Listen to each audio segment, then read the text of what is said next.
جس کا نام قلندر بیگ تھا پناہ لینا پڑی۔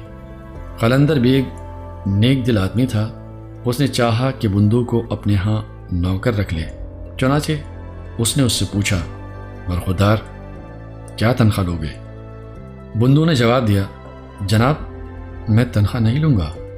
قلندر بیگ کو کسی قدر حیرت ہوئی، لڑکا شکل و صورت کا اچھا تھا، اس میں گنوار پن بھی نہیں تھا۔ اس نے پوچھا، تم کس خاندان کے ہو، کس شہر کے باشندے ہو؟ بندو نے اس سوال کا کوئی جواب نہ دیا اور خاموش رہا، پھر رونے لگا۔ قلندر بیگ نے اس سے مزید استفسار یعنی پوچھ تاچھ کرنا مناسب نہ سمجھا۔ جب بندو کو اس کے یہاں رہتے ہوئے کافی عرصہ گزر گیا تو قلندر بیگ اس کی خوش اتواری سے بہت خوش ہوا۔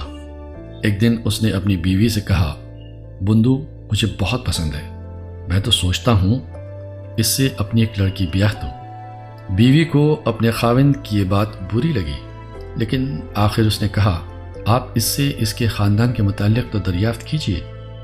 قلندر بیگ نے کہا، میں نے ایک مرتبہ اس سے اس کے خاندان کے متعلق پوچھا تو وہ زار و قطار رونے لگا، پھر میں نے اس موضوع پر اس سے کبھی گفتگو نہیں کی۔ بندو کئی برس قلندر بیگ کے یہاں رہا۔ جب 20 برس کا ہو گیا تو قلندر بیگ نے اپنا سارا کاروبار اس کے سپرد کر دیا۔ کافی عرصہ گزر گیا۔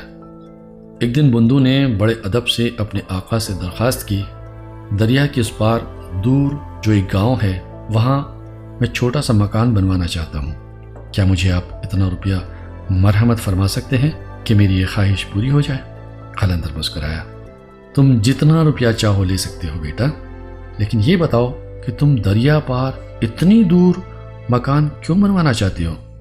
بندو نے جواب دیا، یہ راز آپ پر عنقریب کھل جائے گا۔ بندو اور چندو کا باپ اپنے بیٹوں کی فراق میں کھل کھل کر مر چکا تھا۔ مزارعوں کی بڑی ابتر حالت تھی، اس لیے کہ زمینوں کی دیکھ بھال کرنے والا کوئی بھی نہ تھا۔ بندو بہت سا روپیہ لے کر اپنے گاؤں پہنچا، ایک پکا مکان بنوایا اور مزاروں کو خوشحال کر دیا۔ بندو کا بھائی چندو جس شخص کے یہاں ملازم تھا، اس نے اس کو بیٹا بنا لیا تھا۔ ایک دفعہ وہ خطرناک طور پر بیمار پڑ گیا تو اس شخص کی بیوی نے، جس کا نام سمت خان تھا، اپنی بیٹی آمنہ سے کہا کہ وہ اس کی تیمارداری کرے۔ آمنہ بڑی نازک اندام حسین لڑکی تھی۔ دن رات اس نے چندو کی خدمت کی، آخر وہ صحت مند ہو گیا۔ تیمارداری کے اس دور میں وہ کچھ اس طرح گھل مل گئے کہ ان دونوں کو ایک دوسرے سے محبت ہو گئی۔ مگر چندو سوچتا تھا کہ آمنہ ایک دولت مند لڑکی ہے اور وہ محض کنگلا، ان کا آپس میں کیا میل؟ اس کے والدین بھلا کب ان کی شادی پر راضی ہوں گے؟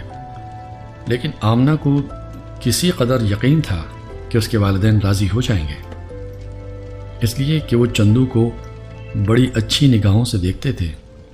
ایک دن چندو گائے بھینسوں کے ریوڑ کو جوہڑ پر پانی پلا رہا تھا کہ آمنہ دوڑتی ہوئی آئی۔ اس کی سانس پھولی ہوئی تھی، ننھا سا سینہ تھڑک رہا تھا۔ اس نے خوش خوش چندو سے کہا، ایک بہت اچھی خبر لائی ہوں۔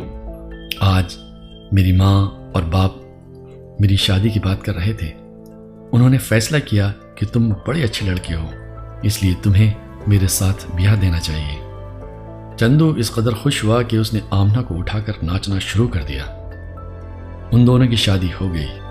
1 سال کے بعد ان کے یہاں ایک لڑکا پیدا ہوا جس کا نام جمیل رکھا گیا۔ جب بندو اپنے گاؤں میں اچھی طرح جم گیا تو اس نے اپنے بھائی کا پتہ لیا، جا کے اس سے ملا۔ دونوں بہت خوش ہوئے۔ بندو نے اس سے کہا، اب اللہ کا فضل ہے، چلو میرے ساتھ اور دیوانی سنبھالو، میں چاہتا ہوں کہ تمہاری شادی اپنے سالی سے کرا دو، بڑی پیاری لڑکی ہے۔ چندو نے اس کو بتایا کہ وہ پہلے سے شادی شدہ ہے۔ سارے حالات سن کر بندو نے اس کو سمجھایا، قلندر بیگ بے حد دولت مند آدمی ہے، اس کی لڑکی سے شادی کر لو، ساری عمر عیش کرو گے، آمنہ کے باپ کے پاس کیا پڑا ہے۔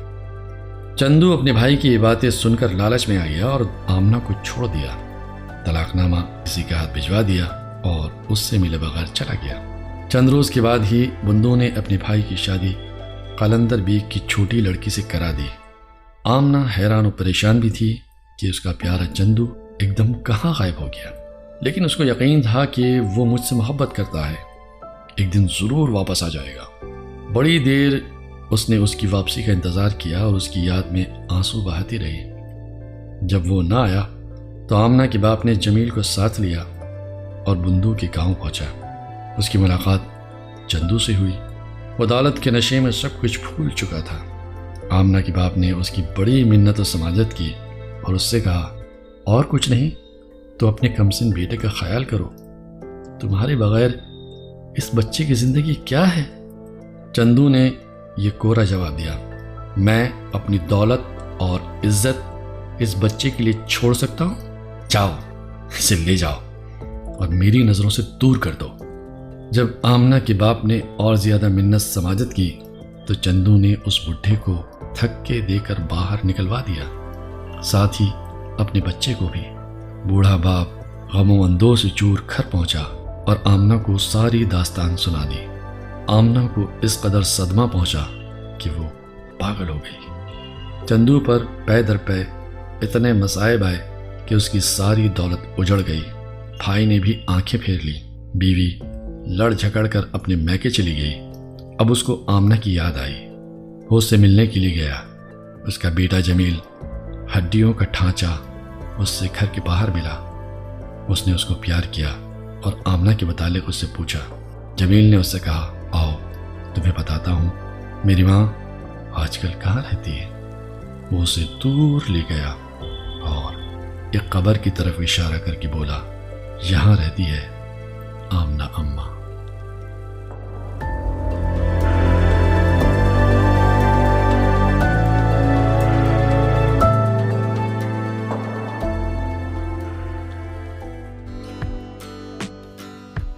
آمنہ، ابھی آپ نے یہ خوبصورت افسانہ سنا جسے لکھا تھا سعادت حسن منٹو نے۔ گائز، آپ کو یہ افسانہ کیسا لگا؟ اپنے خیالات کا اظہار اپنے کمنٹ میں ضرور کریں اور نئے فرینڈز چینل کو ضرور سبسکرائب کریں۔ اگر آپ کمنٹ نہ کر پائیں تو کم از کم لائک ضرور کریں، اس سے مجھے حوصلہ ملتا ہے۔ آپ کے لائکس، آپ کے کمنٹس میرے لیے بہت قیمتی ہیں، اپنا تھوڑا سا وقت نکال کر ضرور اظہار کریں۔ ایک اور ایپیسوڈ کے ساتھ، ایک اور کہانی کے ساتھ، ایک اور شارٹ سٹوری کے ساتھ، ایک اور افسانے کے ساتھ میں پھر آؤں گا۔ تب تک کے لیے اپنے دوست روز اعظم شاہ کو دیجیے اجازت۔